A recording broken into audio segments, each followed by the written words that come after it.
Le soleil de midi s'abattait sur la secte du soleil azur, illuminant chaque recoin de ce lieu sacré. Ses rayons se reflétaient sur les cours pavées et polies, créant un spectacle éblouissant.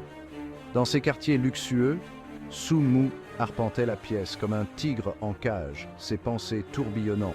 Son beau visage, habituellement un masque de calme, était déformé par une grimace d'impatience et de frustration. Les jours se transformaient en nuit, et pourtant, il n'y avait aucun signe de Kai-Yang, ce qui ne faisait qu'accroître son agitation. Les doigts de Su-mu se resserrèrent autour du pendentif de jade qui pendait à sa ceinture, un symbole de son pouvoir. Ce pendentif était un cadeau du chef de secte, un honneur rare et précieux, un symbole de son autorité incontestée au sein de la secte. Une autorité que Kai-Yang, un simple disciple extérieur, avait osé défier, provoquant la colère de Su-mu. Il croit pouvoir se cacher, mais il se trompe lourdement. Venez, nous allons rendre une petite visite à notre cher frère Kai-Yang et lui montrer la véritable signification de l'autorité. Il sortit de la pièce à grands pas, déterminé à régler cette affaire une fois pour toutes. Ses partisans s'efforçant de le suivre, partageant sa détermination et son impatience. Leurs pas résonnant sinistrement dans la cour baignée de soleil, annonçant l'inévitable confrontation à venir. L'air crépitait de tension alors que Su-mu et son entourage traversèrent la secte du soleil azur. Chaque pas résonnait comme un coup de tonnerre dans le silence oppressant. Leur chemin les conduisit devant des terrains d'entraînement, où les disciples interrompirent leur pratique pour les observer avec un mélange de curiosité et de crainte. Les murmures se faisaient entendre, des regards inquiets se croisaient. Su-mu les gratifia d'un signe de tête bref, son regard froid et inébranlable, son but clair.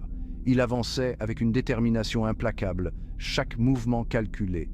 Les quartiers des disciples extérieurs étaient bien loin des bâtiments opulents réservés à l'élite de la secte. La différence était frappante, un rappel constant de la hiérarchie en place.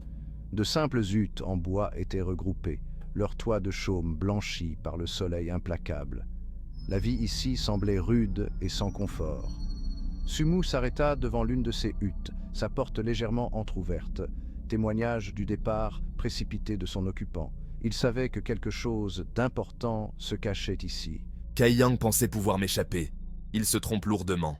Il ricana, sa voix empreinte d'une joie cruelle, ce rire résonnait comme une promesse de malheur. Allez, voyez ce que vous trouvez. Ne laissez rien au hasard. Deux disciples, le visage marqué d'appréhension, échangèrent des regards nerveux avant de s'approcher à contre-cœur de la hutte. Leur peur était palpable. Les mains tremblantes, ils poussèrent la porte, révélant un logement misérable. L'air à l'intérieur était lourd et stagnant. Un lit rudimentaire occupait un coin, un simple bureau en bois, un autre. La pièce était dépouillée, presque austère. Des rouleaux étaient éparpillés sur le sol, ainsi que quelques effets personnels. Chaque objet semblait raconter une histoire de lutte et de survie. Vide, rien d'utile ici. Le sourire de Su-mu s'élargit, mais il n'y avait aucune chaleur, seulement une satisfaction glaciale. Il s'y attendait. Chaque détail confirmait ses soupçons. Kai-Yang avait peut-être plusieurs défauts, mais ce n'était pas un imbécile. Il savait comment couvrir ses traces, mais Su-mu était déterminé à le retrouver. Il peut courir, mais il ne pourra pas se cacher éternellement, déclara Su-mu, sa voix résonnant dans le silence soudain qui s'était abattu sur la clairière. Son regard balaya les disciples assemblés, leur visage reflétant un mélange d'appréhension et de fascination morbide.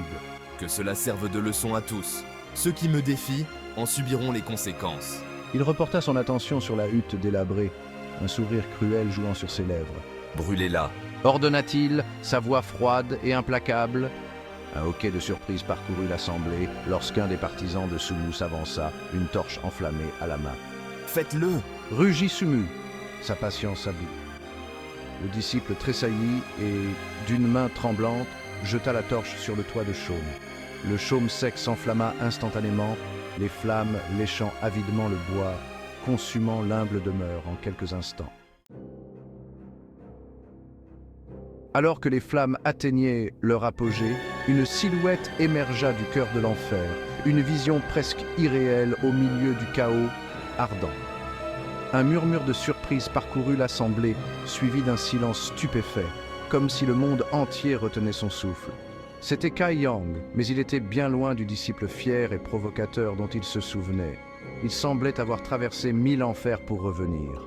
Ses vêtements étaient déchirés et brûlés, son corps couvert de suie et de sang, son visage un masque de douleur et de fureur. Chaque cicatrice racontait une histoire de survie. Il se déplaçait avec la grâce d'un prédateur, ses yeux brillants d'une lumière surnaturelle, son regard fixé sur Sumu comme un fauve traquant sa proie. Un halètement échappa aux lèvres de Sumu, mélange de choc et d'incrédulité. Il ne pouvait pas croire ce qu'il voyait. Il s'attendait à ce que Kai Yang prenne la fuite, qu'il se recroqueville face à sa colère. Mais Kai Yang restait debout, défiant.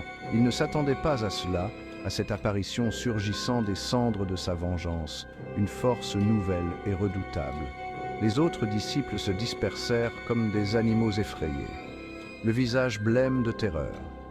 Ils n'avaient jamais vu une telle détermination.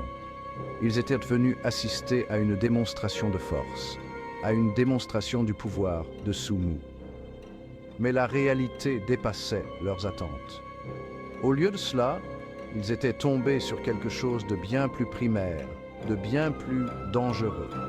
Une menace qui transcendait la simple rivalité. Ce n'était pas un jeu, ni une démonstration de domination.